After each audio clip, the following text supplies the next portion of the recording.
inicio de nuestro programa, los avances que hay frente a la ciencia y enfermedades como el VIH-Sida son cada vez más grandes y la expectativa de vida para los pacientes que son diagnosticados a tiempo y que llevan de una manera juiciosa y concienzuda sus tratamientos y sus procedimientos también. Hablaremos de estos avances con Ángela María Salazar, ella es trabajadora social de la Fundación EUDES, y también con Ana Julia Arias, que es la coordinadora regional de la Fundación. Bienvenidas, gracias por acompañarnos. Muchas gracias por invitarnos. Avances, empecemos entonces. ¿Qué hay diferente hoy, en este momento, 7 de febrero del 2017, a lo que había de pronto hace años en el tratamiento del VIH? Listo, bueno, iniciar primero con la parte del diagnóstico. Primero, aquí en Colombia se hacían pruebas de primera y segunda generación, que lo que se hace es una prueba, pero de acuerdo más o menos después de 3 meses de que la persona pueda tener una condición de riesgo o una situación de riesgo, y se puede dar un diagnóstico. Ahora se empezaron a implementar pruebas de tercera y cuarta generación, que lo que hacen es que reducen esa ventana inmunológica. Entonces, una persona que, digamos, tuvo una situación de riesgo y así lo considera, en más o menos 10, 12 días, puede saber si fue una persona diagnosticada. ¿Cuáles son esas condiciones de riesgo? Las condiciones de riesgo, digamos, desde la parte sexual, es no tener, primero, una vida sexual ordenada. Segundo, pues no usar preservativo, que de alguna manera es como el método de barrera, que en un 98% aproximadamente hace que el virus no se transmita, ¿cierto? Otra cosa es cuando sus una madre que es positiva, entonces se hace todo el tratamiento antes de la gestación incluso, ¿cierto? Llevado todo por su médico tratante, entonces reduce mucho la posibilidad de que su hijo pueda contagiarse con VIH, ¿cierto? Es más que todo básicamente desde esos puntos de vista. Yo me voy a permitir aclarar una cosa, pues para que nuestros televidentes entiendan, porque ahorita cuando estabas explicando de las pruebas de tercera y cuarta generación, yo creo que hay que ser muy claro qué es lo que hay en este momento, y cuando uno va a hacer la prueba de VIH al hospital, qué es lo que le hacen. Inicialmente, o hasta donde pues, tenía entendido, se hacía inicialmente un ELISA. El ELISA es una muestra de sangre que te dice positivo o negativo, y eso no quiere decir si sale positivo que es VIH. Hay que hacer después una prueba confirmatoria, que es el Western Blot, que es el que te dice ya definitivamente si sí hay o no hay infección por el virus. Y lo que habla nuestra invitada de la ventana inmunológica es que muchas veces tenemos una situación o una condición de riesgo, ¿cierto? Y resulta que nos toca esperar 3 meses porque nuestro cuerpo empieza a defenderse del virus. Entonces, cuando nos hacen el examen de sangre, sale negativo. Pero no porque esté negativo, sino porque nuestro cuerpo con las defensas no lo deja ver.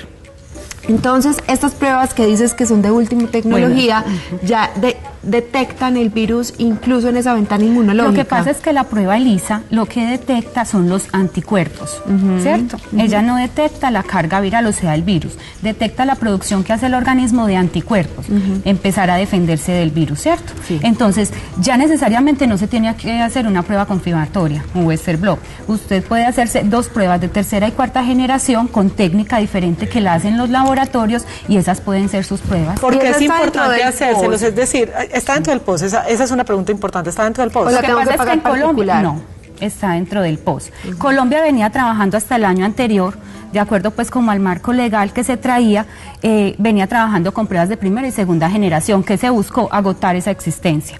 Ya a partir de este año, entonces ya se empieza a trabajar con pruebas de tercera y cuarta generación, ¿cierto? La mayoría de los laboratorios así lo están haciendo, pero quienes aún todavía tienen pruebas de primera y segunda generación, lo que hacen es la prueba ELISA, que te va a medir la producción de anticuerpos, ¿cierto? Y la confirmatoria, que es el Western Blot, que te va a medir es la carga viral. Esa sí te hace un recuento del virus en tu organismo. No solamente entonces son las madres gestantes que han tenido la enfermedad, no solamente son las personas que tengan ya la enfermedad, sino que hay un personal médico que muchas veces está en riesgo también por el contacto directo con los pacientes.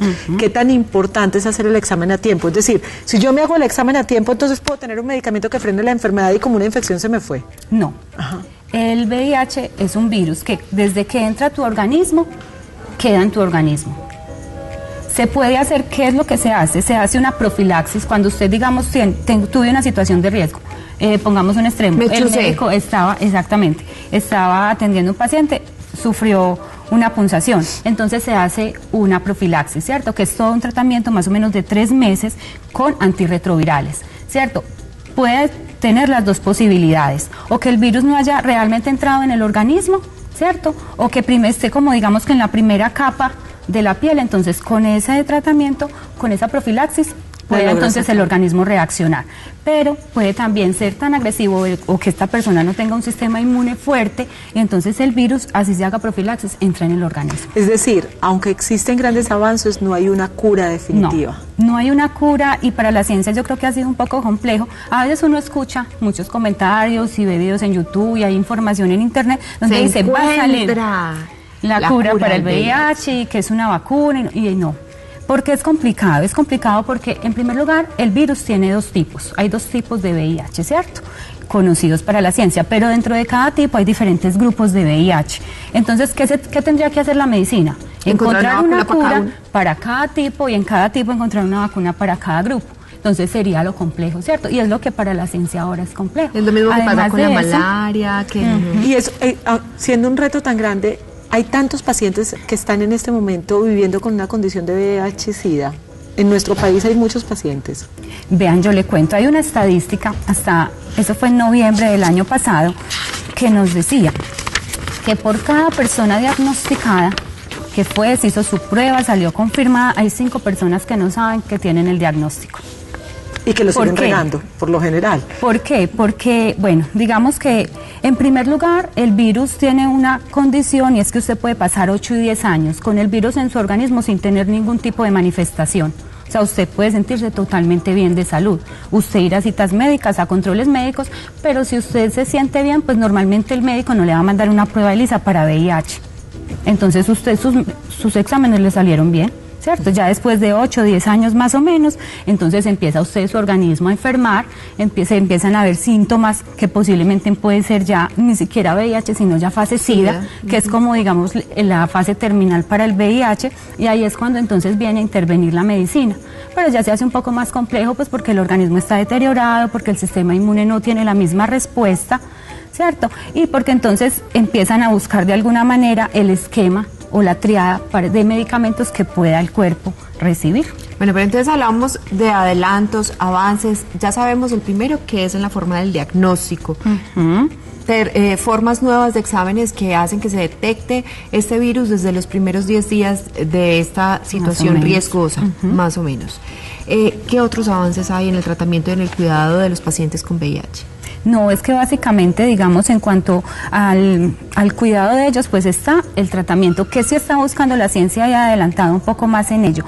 Lo que busca la ciencia es que los pacientes no tengan que tomarse 2, 3 pastillas, ¿cierto?, en la mañana y en la noche, sino que se reduzca a una pastilla. Inclusive se está buscando, y en Europa están haciendo como ese tipo de estudios, que pueda hacer una inyección, que se aplique a nivel más o menos mensual o cada 20 días, de acuerdo también pues como se pasó del cóctel a 3 pastillas, se está pasando a 1 y la idea es que fuera una inyección, ¿cierto? Para que la calidad de vida de los pacientes obviamente se viera mejorada. ¿Hasta qué punto mejora esto la calidad de vida de los pacientes? ¿Mantiene como dormida la enfermedad o cómo funciona? No, ¿qué hace el antirretroviral? El antirretroviral lo que hace es como una barrera, entonces hace o no permite que el virus se replique en el organismo, pero también le da capacidad al sistema inmune de que pueda estabilizarse.